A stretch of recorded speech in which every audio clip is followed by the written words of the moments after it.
This morning's reading is from John 15, verses 1 to 8. Jesus said, "I am the real vine, and my Father is the gardener. He breaks off every branch in me that does not bear fruit, and he prunes every branch that does bear fruit, so that it will be clean and bear more fruit. You have been made clean already by the teaching I've given you. Remain united to me, and I will remain united to you. A branch cannot bear fruit by itself. It can do so only if it remains in the vine. In the same way, you cannot bear fruit unless you remain in me. I am the vine, and you are the branches. Whoever remains in me and I in him will bear much fruit, for you can do nothing without me. Whoever does not remain in me is thrown out like a branch and dries up. Such branches are gathered up and thrown into the fire where they are burnt. If you remain in me and my words remain in you, then you will ask for anything you wish, and you shall have it. My Father's glory is shown by your bearing much fruit, and in this way you become my disciples." So today's reading, I am the vine and you are the branches, stresses our connection to God and our neighbours. Those who remain in me and I in them will bear much fruit, for you can do nothing without me. This passage describes the relationship between Jesus and his disciples. Jesus was the life-giving vine from which many branches would spring. The disciples were those branches extending out from the vine and bearing fruit in the world. In the ancient world, a branch that did not bear fruit was not a living branch, but a dead branch. In John's Gospel, bearing fruit involves loving one another, keeping the commandments, and sharing our faith in our world. The vine was a recognised symbol of Israel imprinted on the coins. But here, we're told that Jesus stands as the true vine. While Israel saw herself as the choice vine of pure seed, it was really only a wild grapevine that they were symbolising. The disciples are called to bear good fruit by remaining in or abiding in or staying connected to the true vine who's named as Jesus. And this is because the fruit of love that they bear is not for themselves, but for the glory of God, who is known to Jesus as Father. Now, in the reading that we had today, it said remain, but in some of the other translations it says abide. And I looked abide up in the dictionary. It says to take up one's abode with, to dwell with, to remain with, to stay with. Abiding is a continuing state, and it implies steadfastness and permanence. Abide in me as I abide in you. So this word abide is a wonderful one. It has a sense of staying put, of lodging, of having a home. In some translations, the word is used, live in me and remain in me. Jesus is saying, I have come and made my home with you. Now you come and make your home in me. We especially think of this symbolising of abiding with the words that we might have heard just this week in Anzac Week, when most people were gathered and this song was sung, abide with me, fast falls the eventide. The darkness deepens, Lord, with me abide. When other helpers fail and comforts flee, help of the helpless, oh, abide with me. Having a sense of home is an important basic feeling for humans. We want to believe that there's a place where we will always be welcome and comfortable, a place where we are safe from the harshness of the world. Cards in stores and gift shops are full of the sort of desktop or fridge magnets that have sayings about home. Home is where the heart is. There's no place like home. And we care deeply about having a place where we belong. Today, we are more and more aware that for many people, home is sheer terror. As more information comes to light about the amount of domestic abuse and violence that occurs, we can only wonder if there is any sense of home left at all for some people. In our culture, we have often painted an illusory picture of home, and we think of the terrible destruction of the cities in Syria that had just been so much in our face over these last few months and years, and think of refugees all over the world who long to return home, who have had to flee their homeland. And in Australia, the growing number of homeless people, many of whom are hidden from our sight. The home that Jesus makes in us and that we have in him is not an illusion. There is nothing sentimental about Jesus abiding in us. It's the firm and absolute promise of a home that is life itself. It's a safe place. It's a loving and nurturing and caring place.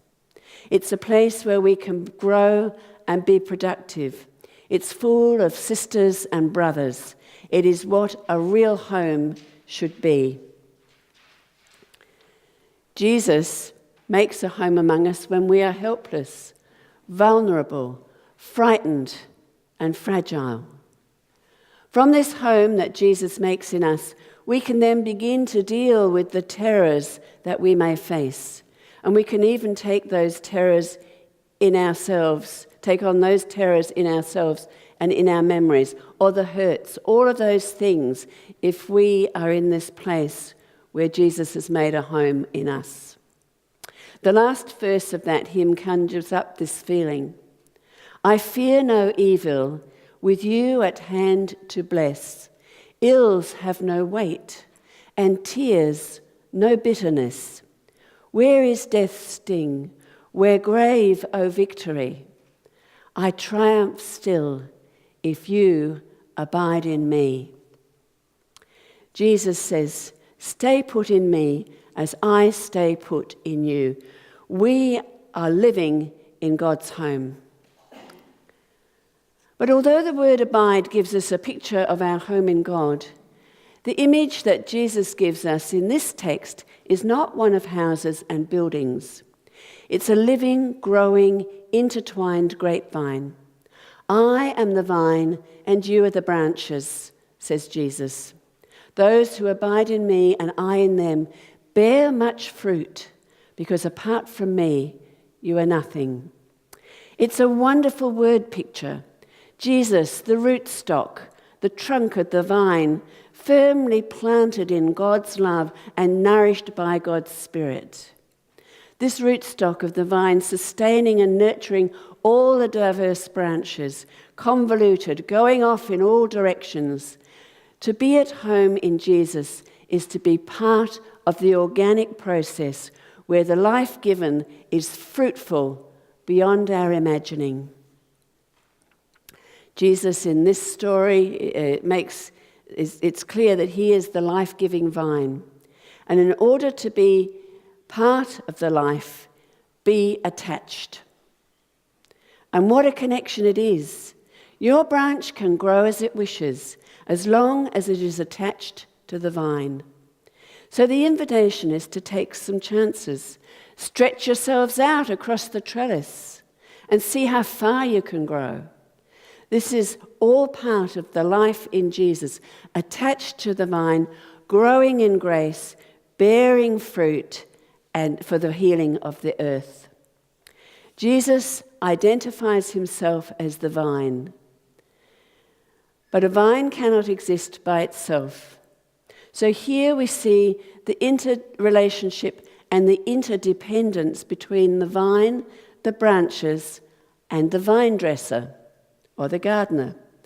The vine needs branches to produce fruit.